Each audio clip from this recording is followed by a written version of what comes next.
हमारी daily life में pen का बहुत ही महत्वपूर्ण योगदान है जो हर व्यक्ति के लिए किसी न किसी रूप में आवश्यक है।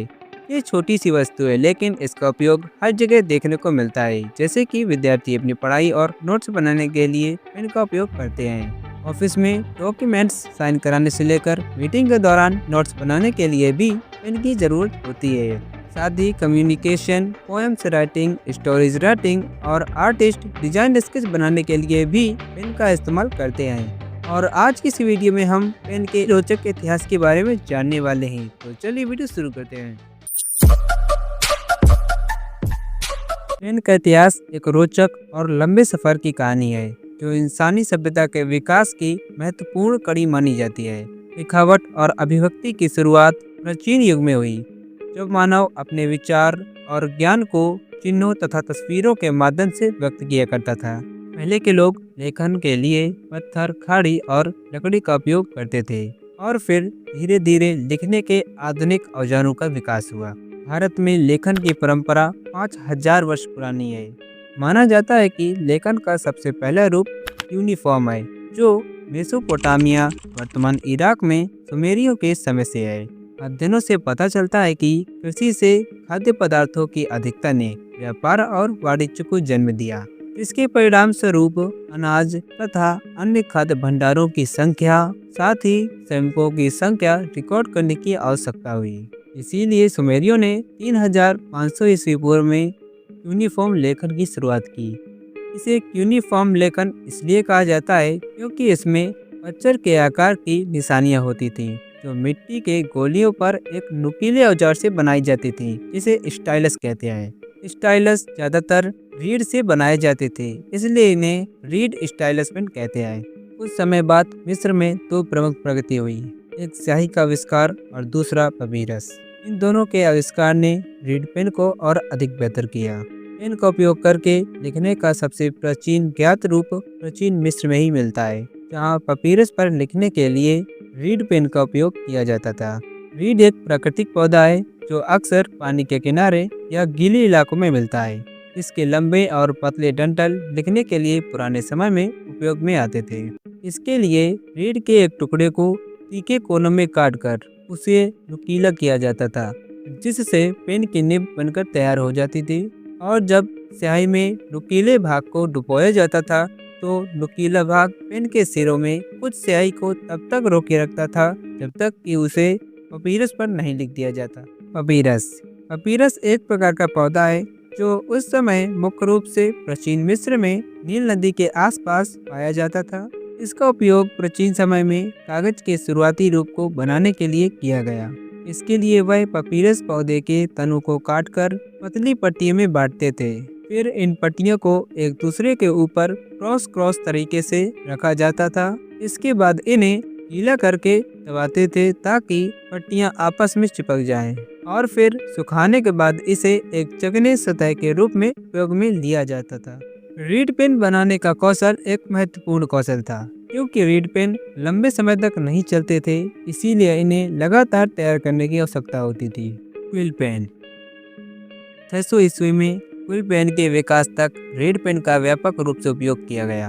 क्विल पेन एक प्राचीन लेखन उपकरण है जो आमतौर पर टर्की, हंस, बतख तथा अन्य पक्षियों के पंखों से बनाए जाते थे। क्विल पेन रीड पेन की तुलना में अत्यधिक फायदेमंद थे, क्योंकि वे चर्म पत्र, कागजों और जानवरों की खालों के साथ अधिक संगत थे। उनकी अधिक नाजुक नोक के साथ बारीक विवरण और छोटे अक्षर आसानी से बनाए जा सकते थे, परंतु यह रीड पेन की तुलना में अत्यधिक महंगे हुआ करते थे, जिससे कि ज़्यादातर अमीर लोग ही इसका यूज करते थे। रीड पेन क्विल की तुलना में बहुत अधिक सख्त थे और बहुत जल्दी अपनी नोक खो देते थे, जबकि क्विल के पंख लिखने के लिए बहुत अधिक लचीले थे और काफी समय तक चलते थे। क्विल का सॉफ्ट खोखला होता है, जिसका अर्थ है कि जब निब को स्याही में डुबोया जाता था तो केस का क्रिया द्वारा स्याही निब में चली जाती थी, जिससे लिखने का समय लंबा हो जाता था। परंतु इसमें भी एक समस्या थी कि जैसे जैसे क्विल पेन को स्याही में डुबोया जाता, वैसे ही वह धीरे धीरे नरम हो जाती थी, जिससे उसे चलाना मुश्किल हो जाता था। पर 1822 में जॉन मिशेल के एक आविष्कार ने इस समस्या का भी समाधान कर दिया। जॉन मिशेल ने बर्मिंघम इंग्लैंड में स्टील पॉइंट पेन का आविष्कार किया। इस पेन की खास बात यह थी कि इस पेन की निब स्टील की बनी होती थी, जिससे यह क्विल पेन की तुलना में अधिक टिकाऊ और ज्यादा समय तक चलने वाली थी। Steel point pen quill pen की तुलना में ज्यादा सस्ती भी थे और तो और बड़े पैमाने पर उत्पादन में भी तेज थे। इसीलिए बहुत ही जल्द स्टील पॉइंट पेन ने क्विल पेन की जगह ले ली। स्टील पॉइंट पेनों को अलग अलग आकार और निब की चौड़ाई में बनाया जा सकता था, जिससे वे बहुमुखी बन गए थे। स्टील पॉइंट पेन को अभी भी सही में डुबोने की जरूरत पड़ती थी, इसीलिए उन्हें डिप पेन भी कहा जाता था। इतिहासकारों का मानना है कि 1850 के दशक तक आधे डिप पेन बर्मिंघम इंग्लैंड में ही बनाए जाते थे। Fountain pen. डिप पेन को बार बार स्याही में डुबाने की असुविधा के कारण 1827 ईस्वी में रोमानियाई आविष्कारक पेट्राचे पोइनारू ने फाउंटेन पेन का आविष्कार किया। परंतु ऐसा माना जाता है कि 953 ईस्वी में अरब मिस्र में फातिमी खलीफा अल-मुइज़ुद्दीन अल्लाह ने एक ऐसे ही पेन की मांग की थी, जो उनके हाथों या कपड़ों पर दाग न लगाए। बदले में उन्हें स्याही रखने के लिए एक जलाशय वाला पेन दिया गया। इसीलिए हम नहीं जानते कि फाउंटेन पेन का आविष्कार सबसे पहले किसने किया था। 1827 ईस्वी में बने फाउंटेन पेन की खास बात यह है कि इसमें स्याही को पेन के अंदर रखा जाता था और जब इस पेन की निब कागज को छूती तो स्याही निब से होते हुए कागज में फैल जाया करती थी। इस पेन में अक्सर लीकेज प्रॉब्लम देखने को मिलती थी, जिससे इसे अक्सर आई ड्रॉपर से फिर से भरना पड़ता था और कभी कभी इसकी स्याही अंदर जम भी जाया करती थी। इसलिए लुईस वाटरमैन ने 1884 ईस्वी में पहले व्यवहारिक फाउंटेन पेन का आविष्कार किया, जिसके निब में एक छेद हुआ करता था और एक स्थिर स्याही प्रवाह सुनिश्चित करने के लिए फीड में खांचे बनाए गए थे, जिससे इसमें लीकेज प्रॉब्लम नहीं होती थी। उनके इस डिजाइन ने फाउंटेन पेन के लिए बड़े पैमाने पर उत्पादन और व्यावसायिक सफलता की शुरुआत की। तब से लगाकर आज तक हम इसी फाउंटेन पेन का यूज करते आ रहे हैं। Ball point pen. Ball point pen जिसे हम जानते आए हैं और जिसे हम अपनी डेली लाइफ में यूज करते आए, उसे 1888 ईस्वी में पेश किया गया था। पेन की नोक पर लगी रोलिंग बॉल स्याही को सूखने से बचाती है और स्याही को पेज पर समान रूप से वितरित करती है। इस मुख्य घटक ने पेन को बहुत अधिक टिकाऊ बनाया और साथ ही इसकी लेखन क्षमता को भी बढ़ाया। बॉल पॉइंट पेन की उत्पत्ति का पता 30 अक्टूबर 1888 को लगाया जा सकता है, जब अमेरिकी आविष्कारक जॉन जे लाउड को बॉल पॉइंट पेन के लिए पहला पेटेंट मिला था।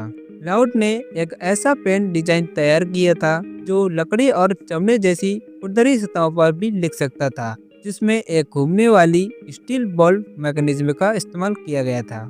हालांकि उनका यह आविष्कार कागज पर लिखने के लिए अभी सही नहीं था।